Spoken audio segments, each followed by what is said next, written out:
Yes we I live now. Hello friends, Sigma online के YouTube channel पर आपका स्वागत है। आज हम आपको आइसोमेरिज्म क्वेश्चन स्टार्ट करते हैं। 19 क्वेश्चन बेटा हम आपको सॉल्व कराते हैं। क्वेश्चन नंबर 1 से लेकर 30 तक मैंने आपको सॉल्व करा दिया है और 31 से स्टार्ट करते हैं 49 तक। चलिए डायरेक्ट कुछ कोई बातें नहीं करते हैं, डायरेक्ट क्वेश्चन में बात करते हैं हम लोग। और इसके बाद हम आपको जो टेस्ट सीरीज लेकर आएंगे उसमें बेटा एनसीईआरटी की लाइन और पेज जो रहेगा उसको भी लिखा देंगे कि किस एनसीईआरटी से, किस लाइन से, किस पेज से कहाँ क्वेश्चन उठा हुआ है, कैसे क्वेश्चन बन सकता है आपका। तो एनसीईआरटी के लाइन वाइज लाइन क्वेश्चन जो जितने भी पॉसिबिलिटी हो सकती है वो आपके सामने रहेगा। आज हम लोग आइसोमेरिज्म क्वेश्चन सॉल्व करते हैं। चलिए पहला क्वेश्चन हमारे पास देखिए 31 क्वेश्चन नंबर है। Structure CH3 CH2 CH double bond CH2। यहाँ पर करेक्शन बेटा यहाँ CH3 यहाँ लगा लीजिएगा आप इस तरीके से, ये कर लीजिए। ये हमारे पास स्ट्रक्चर है। इन्होंने पूछ रहा है बेटा कि कौन सा आइसोमर शो करेगा, क्या शो कर रहा है। Chain isomer, position isomer, both chain position, none of this, ये नॉट आइसोमर। यहाँ इसके बाद देखिए 1 2 3 2 मिथाइल, क्या नाम हो जाएगा इसका नाम, 2 मिथाइल प्रोपीन, क्या नाम हो जाएगा, प्रोपीन हो जाएगा। यहाँ इसका नाम हो जाएगा, इसमें आ जाएगा 1 2 3 4। ब्यूट क्या हो जाएगा, ब्यूट हमारे पास 1, हमारे पास क्या इन। इसमें 4 कार्बन पेरेंट्स हैं। इसमें कितने कार्बन के बेटा हमारे पास, यहाँ पर हमारे पास कितना है 3 कार्बन का, लेकिन पोजीशन डबल बॉन्ड का सेम है आपके पास। और पेरेंट चेन अलग अलग से कौन सा आइसोमर शो करेगा, चेन आइसोमर। कौन शो करेगा, चेन आइसोमर। नेक्स्ट क्वेश्चन है how many minimum carbon required for chain isomerism and position isomerism in alkane. इन्होंने कहा कि एल्केन में चेन आइसोमर और पोजीशन आइसोमर कितने कार्बन चाहिए एल्केन के लिए। तो चेन आइसोमर के लिए एल्केन बनाने के लिए बेटा मिनिमम 4 कार्बन चाहिए और पोजीशन आइसोमर बनाने के लिए मिनिमम आपके पास 6 कार्बन चाहिए। कितने चाहिए आपके पास, 6 चाहिए पोजीशन के लिए। एल्केन का केस है, लेकिन ये कौन सा केस है, एल्केन केस है। तुम्हारा करेक्ट आंसर क्या हो जाएगा, 3rd हो जाएगा। फिर उसके बाद क्वेश्चन है CH3 yes CH2 CH3 CH3 CH2 yes CH3। अगर देखा जाए इसे ध्यान से, अगर देखिए ये कंपाउंड और ये कंपाउंड दोनों सेम है। जब कंपाउंड ही सेम हो गया तो IPC नाम भी सेम आ जाएगा बेटा, आइडेंटिकल आइसोमर कहलाएगा। Which of the following so geometrical isomerism. Geometrical isomerism कौन शो करेगा, इसके बारे में बात करते हैं। तो ज्योमेट्रिकल आइसोमर देखिए पहले बात करते हैं कौन कौन शो कर सकता है आपके पास। जिसके बाद स्ट्रक्चरल रोटेशन पाया जाएगा ज्योमेट्रिकल आइसोमर शो करेगा बेटा। तो इसमें हमारे पास एल्कीन आएगा, क्या शो करेगा, एल्कीन हो जाएगा हमारे पास, एल्कीन हो जाएगा। और हमारे पास एजो कंपाउंड आपका देखिएगा, एजो कंपाउंड शो करता है ये हमारे पास ज्योमेट्रिकल आइसोमर, एजो कंपाउंड भी शो करेगा। और आपके पास साइक्लो एल्केन भी आपका GI शो कर सकता है आपके पास ये। तो यहाँ पर एल्कीन के बारे में बात करेंगे। कार्बन कार्बन डबल बॉन्ड ले लिया जाए हमारे पास इस तरीके से, sp2 कार्बन हाइब्रिडाइजेशन इसको बोल दिया जाए। sp2 इसका भी आएगा बेटा, sp2 इसका भी आएगा। इससे अटैच दोनों ग्रुप हमारे पास क्या हो जाने चाहिए, आपके पास अलग अलग होने चाहिए। क्या होने चाहिए, अलग अलग होने चाहिए। उसको ज्योमेट्रिकल आइसोमर शो करेगा। ज्योमेट्रिकल आइसोमर में हमारे पास 2 वैरायटी हमारे पास हो जाएंगी बेटा, एक हमारे पास सिस हो जाएगा, एक हमारे पास क्या हो जाएगा, ट्रांस हो जाएगा। एक क्या आएगा, सिस, एक ट्रांस आएगा। यहाँ पूछ रहा है कौन सा ज्योमेट्रिकल आइसोमर शो करेगा, इसके बारे में देखिए लोग बात करते हैं। तो इसमें से कौन सा GI शो करेगा, ठीक है। चलिए अब हम लोग बात करते हैं यहाँ पर GI कौन शो करेगा। तो इसको स्ट्रक्चर ड्रा करिए, 2 ब्यूटीन बनाइए पहले, 1 2 3 4, ये हमारे पास 2 ब्यूटीन हो जाएगा। 1,1 डाई फेनिल, यहाँ पर C6H5 लगा दीजिए बेटा।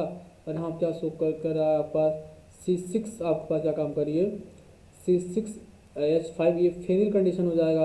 अगर इसको सही से अगर सिस्टमेटिक तरीके से बनाया जाए तो कार्बन कार्बन डबल बॉन्ड, फिर ये हमारे पास कार्बन है, यहाँ पर H लगा दीजिए, यहाँ C6H5 आ जाएगा, यहाँ C6H5 आ जाएगा आपके पास बेटा, ये हमारे पास हो गया। और यहाँ पे क्या हाइड्रोजन लगा रहेगा, ये हमारे पास मेथिल ग्रुप लगा है, ये हमारे पास H लगा होगा, तो हमारे पास ये हमारे पास शो करेगा। तो यहाँ पर सिस ट्रांस नहीं पूछा था कौन सा GI शो करेगा। तो हमारे पास पहला ऑप्शन तो नहीं हो पाएगा बेटा, ये नहीं शो करेगा, 1 ब्यूटीन है। हमारे पास करेक्ट आंसर क्या आ जाएगा इसका, सेकंड हो जाएगा, क्या हो जाएगा, सेकंड हो जाएगा। आते हैं नेक्स्ट सवाल पर। विच आर दी फॉलोइंग से कायरल कार्बन। कायरल कार्बन के बारे में बात किया जाए कायरल कार्बन क्या होता है? ऐसा कार्बन जिसको चारों ग्रुप क्या होने चाहिए? अलग अलग, उसे क्या बोला जाएगा? कायरल कार्बन बोला जाएगा। जैसे ये कार्बन है हमारे पास, इधर मैंने क्या लगा दिया? मेथी लगा दिया, इधर हमने हाइड्रोजन लगा दिया, इधर मैंने एथी लगा दिया, C2H5 लगा दिया, इधर मैंने प्रोपी लगा दिया, क्या लगा दिया? प्रोपी लगा दिया। अब ऐसा कार्बन जिसको चारों ग्रुप अलग अलग, उसे क्या बोला जाएगा? कायरल कार्बन बोलते हैं। तो देखिएगा आइसोब्यूटेन नहीं शो करेगा, क्योंकि देखिएगा हमारे पास ये आइसोब्यूटेन का स्ट्रक्चर हो जाएगा, तो ये आइसोब्यूटेन हो जाएगा। नियोपेंटेन, आइसो नियो देखिएगा ये पेंटेन हो जाएगा, ये भी देखिएगा नहीं शो करेगा हमारे पास, ये नियोपेंटेन का स्ट्रक्चर हो जाएगा। देखिएगा ये हमारे पास ये भी नहीं शो करेगा, और आइसोब्यूटेन भी नहीं शो करेगा हमारे पास कायरल कार्बन। जब ये नहीं शो करेंगे तो अब बात आए सेकेंडरी ब्यूटिल क्लोराइड के बारे में। तो सेकेंडरी ब्यूटिल क्लोराइड की स्ट्रक्चर ड्रा करते हैं पहले हम लोग। स्ट्रक्चर कैसे ड्रा हो जाएगा? CH3 देखिएगा, CH2 हमारे पास, C यहाँ पर CH3, और ये क्या काम करिए आप?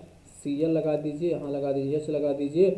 ऐसा कार्बन जिसको चारों ग्रुप अलग अलग, उसे क्या बोलते हैं? कायरल कार्बन बोलते हैं। तो यहाँ पर बात किया जाए तो यहाँ पर हाइड्रोजन लगा हुआ है, यहाँ पर क्लोरीन लगा हुआ है, यहाँ पर मेथिल लगा हुआ है, यहाँ पर एथिल लगा हुआ है। अगर ध्यान से देखा जाए भाई, तो इस कार्बन को स्टार से रिप्रेजेंट करते हैं। किससे रिप्रेजेंट करते हैं? स्टार से रिप्रेजेंट करते हैं। और ये कार्बन हमारे पास क्या है? Chiral carbon. क्या है? कायरल कार्बन हो जाएगा। करेक्ट आंसर हमारे पास क्या हो जाएगा? थर्ड। क्या हो जाएगा? थर्ड। आते हैं next question, most stable कन्फर्मर of butane. बेटा 2021 मिनट में सवाल आ चुका हुआ है। एक हमारे पास इक्लिप्स फॉर्म होता है हमारे पास, एक हमारे पास स्टैगर्ड फॉर्म होता है। तो अगर देखा जाए स्टेबिलिटी के, तो स्टैगर्ड फॉर्म स्टेबिलिटी क्या होती है? ज़्यादा होती है। जिसमें रिपल्सन कम होता है उसमें स्टेबिलिटी क्या आती है? ज़्यादा आती है। जिसके मालिक्यूल दूर दूर होते हैं देखिएगा, उसमें रिपल्सन क्या होता है? कम। इसमें रिपल्सन कम है, उसकी स्टेबिलिटी क्या होती है हमारे पास? ज़्यादा। जिसका करेक्ट आंसर क्या हो जाएगा? ब्यूटेन का स्टैगर्ड फॉर्म। क्या हो जाएगा? स्टैगर्ड फॉर्म होता है। Which of the following not a pair of isomers? कौन सा आइसोमर स्ट्रक्चर नहीं है? आइसोमर की डिफिनेशन ही बताया गया होता है। मालिकुलर फार्मूला क्या होना चाहिए बेटा? सेम होना चाहिए। मालिकुलर फार्मूला क्या होना चाहिए हमारे पास? सेम होना चाहिए। तो कई सारी कंडीशन होती है आइसोमर के लिए, तो सबसे बेटर कंडीशन आपके पास मालिकुलर फार्मूला भी क्या होना चाहिए? सेम। अब यहाँ बात है प्रोपाइन और साइक्लोप्रोपीन। प्रोपाइन आपके पास और साइक्लोप्रोपीन देखिएगा ये स्ट्रक्चर शो करेगा, क्योंकि जो प्रोपाइन का स्ट्रक्चर होता है देखा आपके पास, जो प्रोपाइन या प्रोपाइन का फार्मूला क्या हो जाएगा? या एल्काइन फार्मूला बोलिए CnH2n-2 होता है। और वही फार्मूला आपके पास किसका होता है? साइक्लोप्रोपीन। किसका होता है? साइक्लो आपके पास प्रोपीन का फार्मूला होता है, वही फार्मूला। अब प्रोपाइन और प्रोपाडाइन ये भी शो करेगा हमारे पास, लेकिन प्रोपीन और साइक्लोप्रोपीन ये हमारे पास थर्ड आंसर जो हो जाएगा हमारे पास, ये ज्योमेट्रिक आइसोमर शो नहीं करेगा। क्योंकि देखिए बेटा साइक्लोप्रोपीन एक अलग कंपाउंड और साइक्लोप्रोपीन आपके पास होता है, और प्रोपीन एक अलग होता है। साइक्लोप्रोपीन मतलब क्या हो जाएगा बच्चा? आपके पास एल्काइन का फार्मूला बात कर रहा है CnH2n क्या हो जाएगा? -2। और प्रोपीन का फार्मूला होता है CnH2n होता है। जब दोनों मॉलिक्यूलर फार्मूला ही अलग अलग हो जाएंगे तो आइसोमर शो नहीं करेगा। आइसोमर शो होने के लिए मॉलिक्यूलर फार्मूला होना बिल्कुल सेम होना चाहिए। अब या उसके अकॉर्डिंग देखा जाए करेक्ट आंसर क्या है हमारे पास? C नॉट पूछा हुआ था, आइसोमर कौन नहीं शो करेगा। Next question, what is the dihedral angle in staggered form of ethane? अगर बात करें स्टैगर्ड फॉर्म का डायहेड्रल एंगल देखा जाए बेटा इथेन में, तो कितना आता है? 60 डिग्री आता है। कितना आता है हमारे पास? 60 डिग्री आता है। तो आप इसको नोट्स में देखेंगे, NCERT में भी दिया हुआ है आपको, 60 डिग्री आ जाएगा। नेक्स्ट सवाल है आपका CH3 CHOH CH2 CHO। अगर इस स्ट्रक्चर को ड्रा किया जाए देखिएगा CH3 CHOH CH2 CHO, ये हमारे पास कंपाउंड लिखा हुआ है। फिर CH3 CH2 CH2 COH, ये हमारे पास कंपाउंड लिखा हुआ है। पूछ रहे हैं कि कौन सा आइसोमर शो करेगा? बेटा सीधा सीधा दिख रहा है, इसमें कौन सा ग्रुप है? एल्डिहाइड। इसमें कौन सा भाई आपके पास? Carboxylic acid. कौन सा है? Carboxylic acid. तो फंक्शनल आइसोमर कौन शो करेगा हमारे पास? ये फंक्शनल आइसोमर शो करेगा। सिंपल तरीका हो जाएगा, कौन शो करेगा? ये फंक्शनल आइसोमर का स्ट्रक्चर हो जाएगा। तो हमारे पास करेक्ट आंसर क्या हो जाएगा हमारे पास? फोर्थ आएगा। आइए करें minimum number of carbon atom is present in organic compound which so chain isomer. बेटा आपको मालूम है ना, चेन आइसोमर बनाने के लिए मिनिमम कितने कार्बन चाहिए एल्केन का? तो 1 2 3 4 कार्बन चेन पॉसिबल हो सकता है बेटा। करेक्ट आंसर क्या आ जाएगा हमारे पास? फोर्थ हो जाएगा। Next question, minimum number of carbon present in organic compound to able to show position isomer. Position isomer की मिनिमम कितने कार्बन चाहिए बेटा हमारे पास। तो जैसा कि मैंने बताया आपके पास इस ऑप्शन में आपके पास क्या करा है, minimum number of carbon present organic compound able to show position isomer. तो मिनिमम नंबर ऑफ कार्बन, बहुत अच्छा सवाल है बेटा, इंपॉर्टेंट सवाल। मिनिमम नंबर ऑफ कार्बन, कितने कार्बन, सबसे कम कितने कार्बन चाहिए पोजीशन आइसोमर शो कराने के लिए। तो इसके लिए करेक्ट आंसर इसका क्या जाएगा हमारे पास बेटा, थर्ड हो जाएगा। मिनिमम 2 कार्बन चाहिए पोजीशन आइसोमर शो कराने के लिए। नेक्स्ट सवाल, which similarity is necessary for isomerism. Isomerism के लिए कौन सी सिमिलरिटी बहुत सिमिलर होना चाहिए। मॉलिक्यूलर फार्मूला मस्ट भी क्या होना चाहिए, सेम। मॉलिक्यूलर फार्मूला क्या होना चाहिए, सेम, वही सिमिलरिटी मस्ट है। नंबर ऑफ स्ट्रक्चरल आइसोमर, ये देखिए सवाल इस तरीके से सवाल आपके बेटा नीट एग्जाम में आ चुका हुआ है, 1-2 बार देखिएगा, सॉल्व करते हैं लोग। ये हमारे पास एल्केन है, CnH2n + 2 एल्केन का फार्मूला है। किसका फार्मूला है बेटा, ये एल्केन का फार्मूला है। तो लगे हम आपको रटा ही देते हैं। अगर C4 अगर ले लिया जाए, H10 ले लिया जाए तो इसके पास 2 आइसोमर शो करेगा। C5 अगर H12 ले लिया जाए तो 3 आइसोमर शो करेगा। C अगर आपके पास 6 ले लिया जाए आपके पास, और H आपके पास C14 कितना 5 आइसोमर शो करेगा। और C7 ले लिया जाए, H आपके पास 16 ले लिया जाए तो आपके पास 9 आइसोमर शो करेगा। C8H18 ले लिया जाए तो 18 आइसोमर शो करेगा। अगर C9 ले लिया जाए, H आपके पास 20 ले लिया जाए तो 35 आइसोमर शो करेगा। और C20H22 आपका 75 आइसोमर शो करेगा। तो हमारे सिलेबस में बेटा देखिएगा सिर्फ यहीं तक आपको मिलेगा बस। तो इसको आप याद कर लिए। अगर ब्यूटेन का अगर देखा जाए 2 आइसोमर शो करेगा एल्केन के लिए, पेंटेन 3 करेगा, हेक्सेन 5 करेगा, सेप्टेन 7 9 करेगा, ऑक्टेन आपके पास 18 करेगा शो करेगा, और नोनिन आपके पास 35 करेगा, डेकेन आपके पास 75। तो हेक्सेन पूछा हुआ तो हमारे पास कितना शो करेगा, हेक्सेन हमारे पास 5। करेक्ट आंसर क्या आएगा हमारे पास, थर्ड आएगा। क्या आएगा, थर्ड आएगा। नेक्स्ट सवाल, the simplest alkanol exhibit optical activity. बहुत अच्छा सवाल है बेटा। Simplest alkanol exhibit optical activity. Optical activity के लिए आपके पास मालूम होना चाहिए कायरल कार्बन। क्या होना चाहिए बेटा, कायरल कार्बन होना चाहिए। क्या होना चाहिए हमारे पास, कायरल कार्बन होना चाहिए। अब कायरल कार्बन होने के लिए आपके पास कंडीशन क्या होना चाहिए हमारे पास, ऐसा कार्बन जिसके चारों ग्रुप क्या होते हैं हमारे पास अलग अलग। ऐसा कार्बन जिसके चारों ग्रुप क्या होते हैं अलग अलग, उसे क्या बोलते हैं, कायरल कार्बन। तो secondary butyl alcohol, secondary butyl alcohol होता है बेटा, यही कायरल कार्बन शो कर सकता है। इसमें कायरल कार्बन या ऑप्टिकल एक्टिविटी यही शो करेगा। आते हैं नेक्स्ट सवाल, rotational angle required to get maximum stable conformer from minimum stable conformer in butane. Minimum से मैक्सिमम तरफ अगर जाने की कोशिश किया जाए तो देखा जाए कौन सा आपके पास ब्यूटेन के बारे में बात कर रहा है। किसके बारे में, ब्यूटेन, नॉर्मल ब्यूटेन के बारे में बात कर रहा है। तो बेटा बॉन्डिंग कितना होगा, 180 डिग्री। कितना होता है, 180 degree. Which कन्फर्मर of butane means minimum energy. Minimum energy के बारे में बात करें जिसकी स्टेबिलिटी क्या होती है, ज़्यादा होती है। तो इसमें बेटा स्टैगर्ड मैग्नेटिक स्टेट के बारे में बात, किसके बारे में, मैग्नेटिक स्टेट के बारे में बात करेंगे।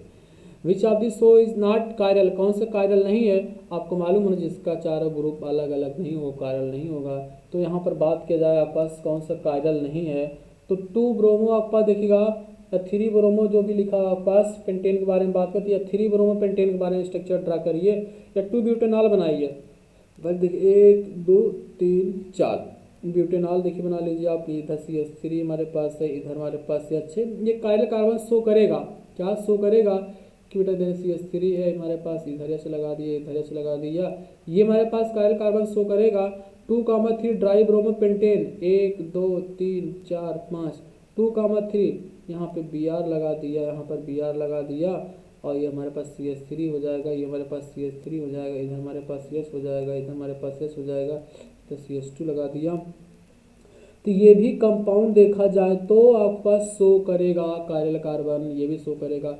3 ब्रोमो पेंटेन के बारे में देखिए बात करते हैं। ये कह रहे हैं कि 3 ब्रोमो पेंटेन 1 2 3 4 5, 3 ब्रोमो, यहाँ 3 लिख दिए, यहाँ ब्रोमी लिख दीजिएगा।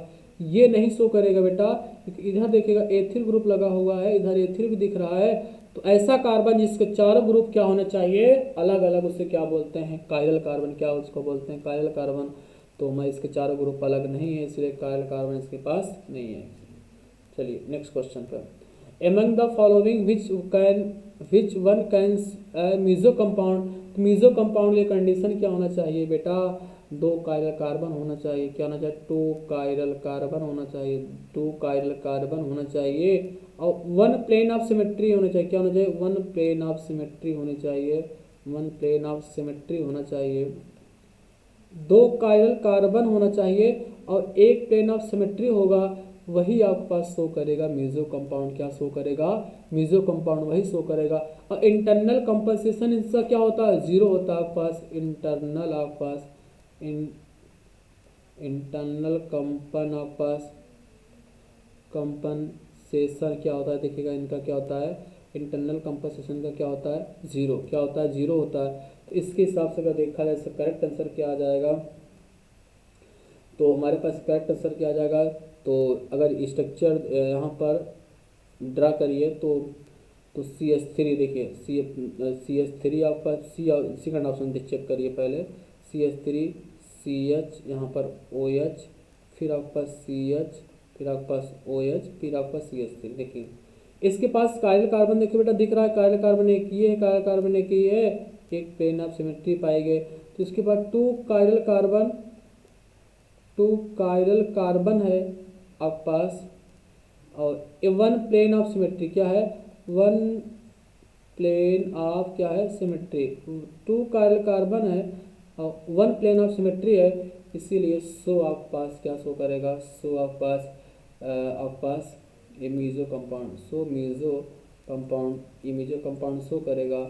और ऑप्टिकली क्या हो जाएगा, लेकिन क्या हो जाएगा, ऑप्टिकली हमारे पास क्या हो जाएगा, ऑप्टिकली इनएक्टिव, क्या बोला जाएगा, ऑप्टिकली इनएक्टिव इसको बोलेंगे, क्या बोलेंगे, ऑप्टिकली इनएक्टिव बोलेंगे। तो हमारे पास ये क्वेश्चन हो गया। तो देखिए बेटा मैंने आपको आइसोमेरिज्म क्वेश्चन करा दिया। उसके अलावा अब नेक्स्ट सेशन में जब हम क्लासेस लेकर आएंगे आपके पास, तो हम 25 क्वेश्चन की टेस्ट सीरीज लेकर सामने आएंगे। उसके अलावा फिर आपको इसमें NCERT की लाइन बाय लाइन भी बताते चलेंगे। Thank you so much, like share subscribe जरूर करिए बेटा। ओके।